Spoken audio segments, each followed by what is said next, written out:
Alrighty, folks, we are now hitting at 67% in my last 30 extra daily picks on my premium page.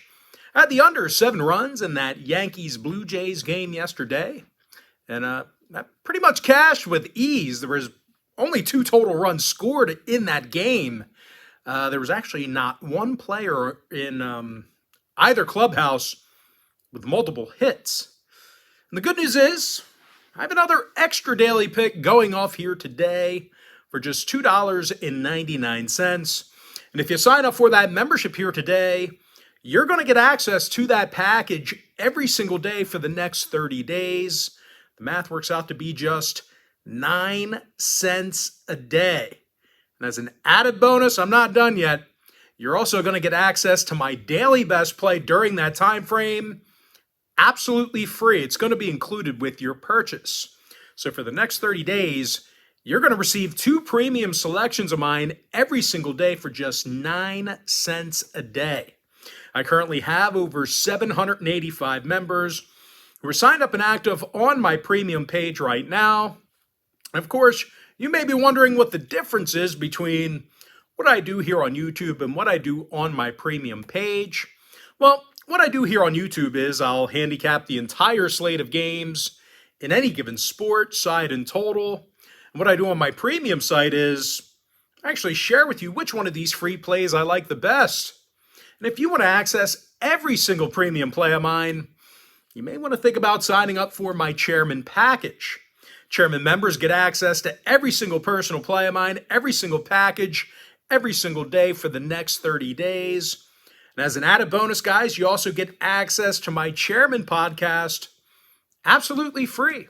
It's included with your purchase. Now, I'm currently hitting at 70% my last 31 daily best plays, 67% my last 30 extra daily picks. And finally, guys, I'm hitting at 62% in my last 90 Chairman package picks. And the good news is, guys, I have plays going off in all of those memberships here today. Once again, it is patreon.com/BrockPage. The link is in the description section below. And with that, folks, let's go ahead and dive into some free content. We're going to start off with the Diamondbacks at the White Sox, 2:10 p.m. East. Arizona's the $1.75 favorite on the road, totals 9.5. Brandon Pfaadt for the D-backs, Luis Patino for Chicago. And regardless of how Patino throws here today, the White Sox have had all kinds of problems with the National League this year. Out of 18 interleague home games, the Sox got the W only 4 times. And a lot of that is due to some poor plate appearances. These guys are a bottom 3 run-producing team. And as bad as Brandon Pfaadt's been for the D-backs on the other side of things, I think this is a pretty good spot for him to get back on track or start to gain some kind of momentum or confidence. And if you think about it, he is averaging just about a strikeout an inning, so he does have some things to build on, although earlier in the year, man, he was terrible. But I think this is a good spot for him to have a good showing. Now, as a team, the D-backs, they're doing what they have to do. Winners of 7 out of their last 9. Of course, Corbin Carroll, he's the club leader in hits. 51 stolen bases for the youngster as well. That's almost like 20 more than Elly De La Cruz. Christian Walker, he's almost, he's got a team high, 103 runs batted in. He's in the top 10 of the majors in that particular category. Now, total-wise, 4 out of the D-backs' last 5 road games did get over the total. They're also 8-2 to the over in their last 10 at any location. Now, the White Sox saw 3 out of their last 4 at guaranteed rate field get over the line. Give me the Diamondbacks minus 175, over 9.5. Next matchup, Marlins-Mets, Game 1. That'll be a 4:10 Eastern first pitch. Now, this game's currently off the board. And regardless of who throws out the first pitch for either team, this is a Miami club who definitely has their issues at the plate. They're in the bottom 5 in the majors in road scoring. And in their last 10 meetings with the Mets, the Marlins have been held to just 2.8 runs a game. If you're into historical trends, certainly want to think about that one there. Now, they're facing a Mets club on the other side who does tend to pitch well in Flushing, Queens. These guys allow only 7.7 hits a game in their own stadium. They're actually in the top 5 of the National League in home hits allowed. And even though they've had their struggles with the NL East, New York does have a winning record in their divisional home games. Give me the Mets getting the job done for some moneyline cash in Game 1. Next ball game, Reds at the Guardians, 6:10 Eastern start time. Cleveland's the $1.30 favorite at home, total 7.5. Shane Bieber for the Guardians, Andrew Abbott for Cincinnati. And I do think this is a pretty good spot for Abbott here. The lefty's already 8-5 on the year with an ERA in the 3s. Now, the Reds have also been really good against the American League. These guys are currently 18-4 in their interleague road games. Of course, a lot of that is thanks to some timely hitting, since he's actually a top 10 run-producing lineup in their travels. Spencer Steer's the club leader in RBI and hits. Johnny India, he has the most runs scored. They're facing a Cleveland squad who's seemingly packed it in. They're on a 3-game skid and also took the loss in 6 out of their last 8. When it comes to offensive production, the Guardians have scored very few runs this year at Progressive Field. They're averaging only 3.7 runs a game in front of their own fans. Only team who's worse than that is Oakland. Now, 4 out of Cleveland's last 7 home games fell under the total. No real shock there. Give me the Reds plus $1.10, under 7.5. Next ball game, little AL East action. Rays at the Red Sox, 6:10 p.m. East. Tampa Bay is minus $1.25, totals 8 runs. Tyler Glasnow for Tampa Bay, Brian Bayo for Boston. Now the 12-win Bayo comes into today's start with 129 strikeouts. And of course, these Bo Sox hitters, they've been tough to pitch against at Fenway this year. Boston currently averages more hits a game at home than any other lineup in the league. Rafi Devers leads the roster in homers, RBI, and hits. Meanwhile, Justin Turner second on the team in total runs scored.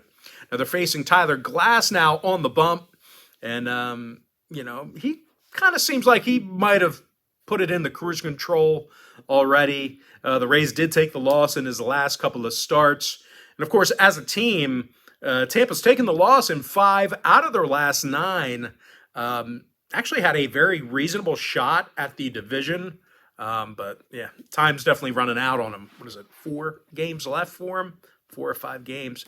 Anyway, 3 out of the Rays' last 4. I mean, they're going to the playoffs regardless. Yeah, they're a little bit behind Baltimore here. Time is running out. They got to win out, and I think Baltimore has to lose out or lose 3. But anyway, 3 out of the Rays' last 4 road games did get over the total. They're also 8-2 to the over in their last 10 at any location. Give them the Red Sox plus 105, over 8. Next game, that's O's 6:35 East. Baltimore's minus 250, totals 8 runs.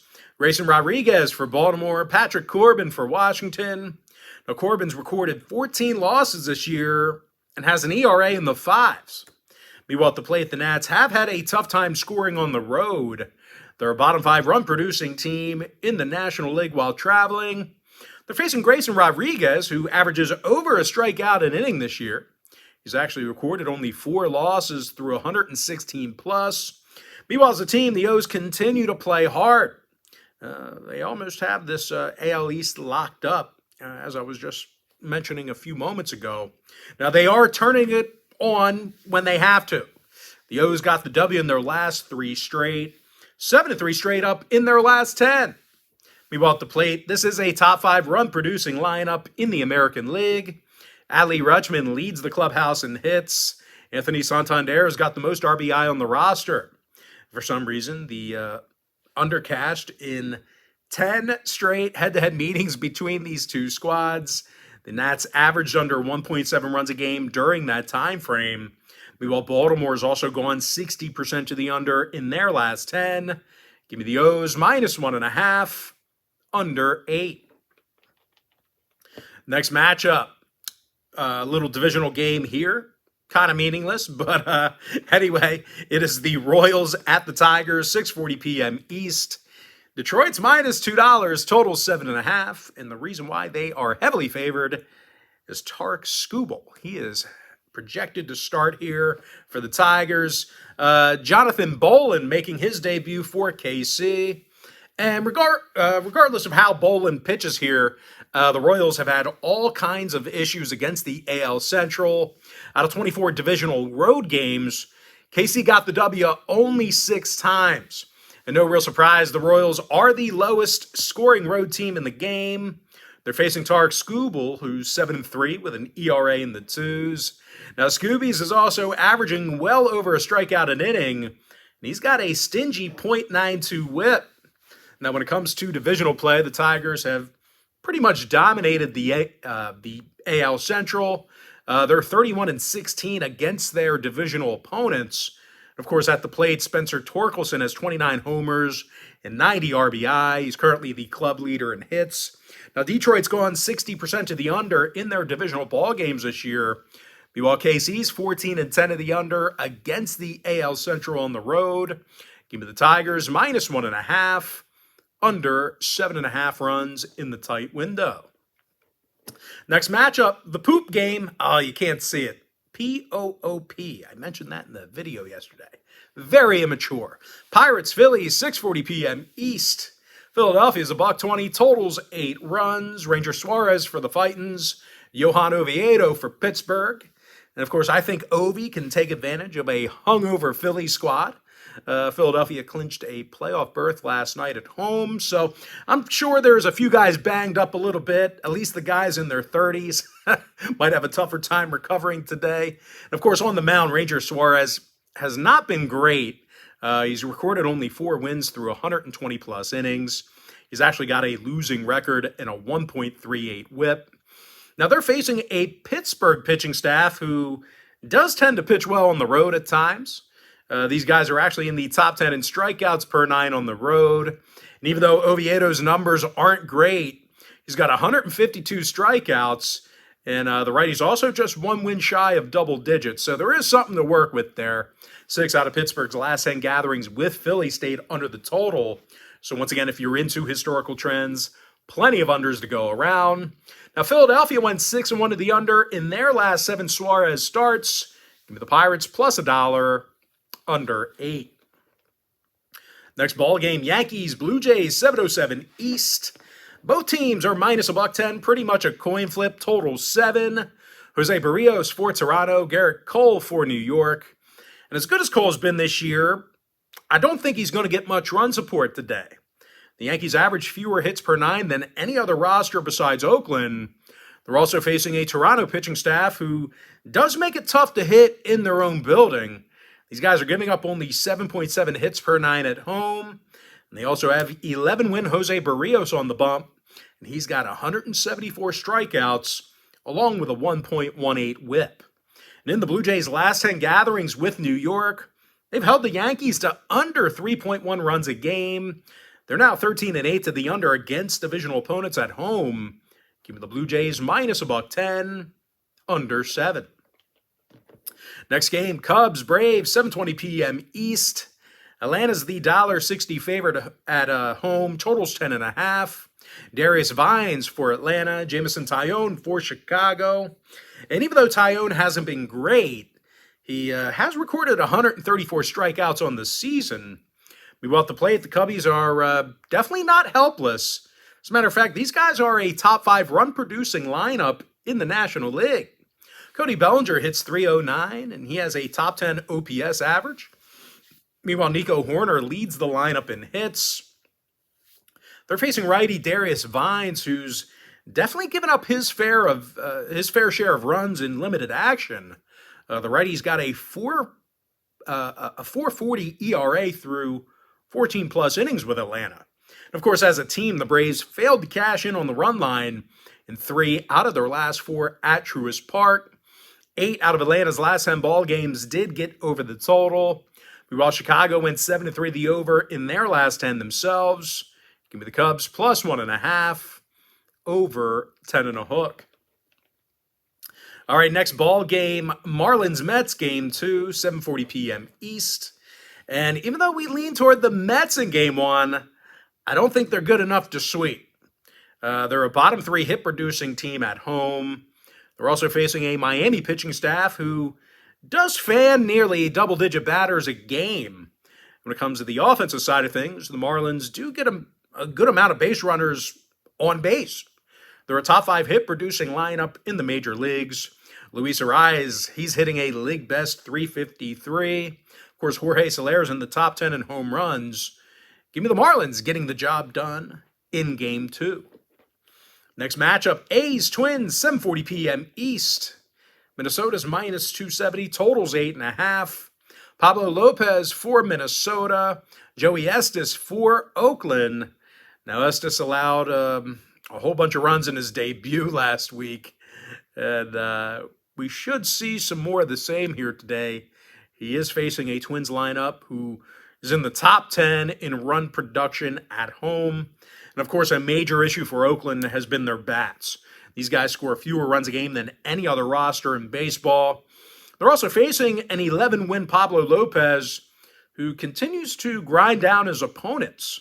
The righty's got 228 strikeouts, which is actually second most in the American League. And no real surprise here, guys. Lopez has an ERA in the 3s, along with a 1.15 whip. Excuse me. Now, out of the Twins' last 10 gatherings with Oakland, they've held the A's to just 3.2 runs per contest. Give me Minnesota minus 1.5, under 8.5. Next ball game, Cards, Brewers, 7:40 p.m. East. Milwaukee's minus $1.45, totals 8 runs. Wade Miley for the Brewers, Zach Thompson for St. Louis. Now, the lefty Thompson is averaging over a strikeout an inning this season. They're also facing a Milwaukee club who's already clinched the division, really taking it easy over the past couple of days. Milwaukee's lost their last 3 straight. They actually scored only 6 total runs in those defeats. Now, at the plate, the Brewers do struggle hitting the baseball at home. They're averaging just 7.9 hits a game in their own building. And in their last 10 gatherings with the Cardinals, the Brewers have actually been held to just 3.2 runs a game. The under did cash in 70% of those meetings. Give me the Cardinals plus 1.5, under 8. Next game, Dodgers, Rockies, 8:40 p.m. East. The LA Dodgers are minus 220, totals a dozen. Emmett Sheehan for Los Angeles, Noah Davis for Colorado. And I just don't think Davis is good enough here. He's 0-3 through 25 plus. He's got an ERA close to 9. Now, out of 50 total games against the NL West this year, the Rockies got the W only 13 times. They give up more runs a game at home than any other pitching staff in baseball. They're facing a Dodger club on the other side who's averaging over 6.4 runs a game in their last 10 meetings with Colorado. And to be truthful, that's not overly surprising. The Dodgers are scoring more runs a game on the road than any other lineup in baseball. They're actually scoring more road runs a game than Atlanta and the Rangers. Freddie Freeman's got the 3rd highest batting average in the major leagues, 7th highest OPS average. Mookie Betts, he has 105 RBI and a staggering 8.3 wins above replacement average. Meanwhile, on the mound, righty Emmett Sheehan, he's got a 1.23 whip. He averages just about a strikeout an inning. Now, total-wise, the Dodgers do have the ability to put this one over themselves. They also saw the overcash in 70% of Sheehan's starts. Give me the Dodgers minus 1.5, over 12. Next ball game, Rangers, Angels, 9:38 East. Texas is minus 165, totals 8.5. Dane Dunning for the Rangers, Griffin Canning for Los Angeles. And as serviceable as Canning's been this year, he still does not have a winning record, and he also has an ERA of 4.39. Now, out of the Angels' last 10 gatherings with the Rangers, they've allowed over 6.1 runs a game. And of course, this Ranger lineup averages more hits a game than any other club in the American League. Corey Seager hits 332, and he has the 2nd highest OPS average in the major leagues. I'm very, he's got to suit up today. He's officially listed as questionable, but you got to play. And I can't see him not playing in this particular spot of the year. You got to play. You got to suit up. Adolis Garcia, he's got 37 homers and 104 ribbies. Both rank in the top 10 as well. Now, 6 out of Texas's last 10 ball games did get over the number. The Angels went 60% to the over in their last 10. Give me the Rangers minus 165, over 8.5. All right, next matchup. It is going to be Astros Mariners, 9:40 p.m. East. Houston's $1.20, totals 8 runs. Framber Valdez for the Astros, Bryce Miller for Seattle. Now, I do have some concerns about both teams in this spot. For the Mariners, starting pitcher Bryce Miller comes into today's contest with an ERA in the 4s. Meanwhile, for Houston, the lefty Framber Valdez, he's actually recorded 11 losses on the year.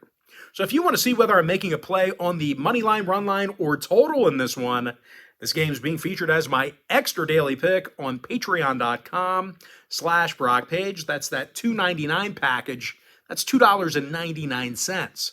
Once again, guys, you're going to get 30 days of service for just $2.99. And as an added bonus, you're also going to get access to my daily best play for the next 30 days as well. So once again, if you sign up for the extra daily pick, you are going to get 2 premium selections of mine every single day for the next 30 days. The math works out to be just 9 cents a day. No freebie, no free pick for that game. Next and final matchup, Padres Giants, 9:45 East. San Francisco's minus $1.20, totals 8.5. Sean Manaea for San Francisco, Matt Waldron for San Diego. And despite his record, the righty, Waldron, he comes into today's contest with a pretty respectable 1.25 whip. And of course, at the plate, the Pods have now become a top 10 run-producing team on the road. They're actually walking over 4 times a game at the dish. And of course, Juan Soto is responsible for a lot of that. He's gotten 128 free passes on the year. He actually has the 4th most RBI in the bigs. Xander Bogaerts, he leads the roster in hits. Now, they're facing Sean Manaea, who's definitely allowed his fair share of runs. The lefty comes into today's start with a 4.51 ERA. Meanwhile, at the plate, the Giants have had a tough time producing runs at Oracle Park. They're averaging just 3.9 runs a game in front of their own crowd. And in their last 10 gatherings with the Pods, the Giants have averaged just 6.3 hits a game. Now, no real shock here. 6 out of those 10 head-to-head meetings I just mentioned fell under the total. The Giants also went 60% to the under in their last 10 themselves. Now, the Pods, they're 7-3 to the under in their last 10 as well. Give me the Padres plus $1, under 8.5. And with that, folks, now it is time for our quick pick recap. Give me the Diamondbacks minus 175, over 9.5. I like the Mets getting the job done for some money line cash in Game 1. Give me the Reds plus $1.10, under 7.5. And if you want to see which one of these free plays I actually like the best, you may want to think about signing up for a premium membership on my website. The link is in my bio. Give me Boston plus 105, over 8. Baltimore minus 1.5, under 8 runs. Tigers minus 1.5, under 7.5. Pirates plus $1, under 8. Blue Jays minus $1.10, under 7. Cubbies plus 1.5, over 10.5 runs. Marlins money line, Game 2. Twins minus 1.5, under 8.5 runs. Cardinals plus 1.5, under 8. Dodgers minus 1.5, over 12. Rangers minus 165, over 8.5. I have no free pick for you in the Astros-Mariners game. With my next and final free pick, give me the Padres plus $1, under 8.5.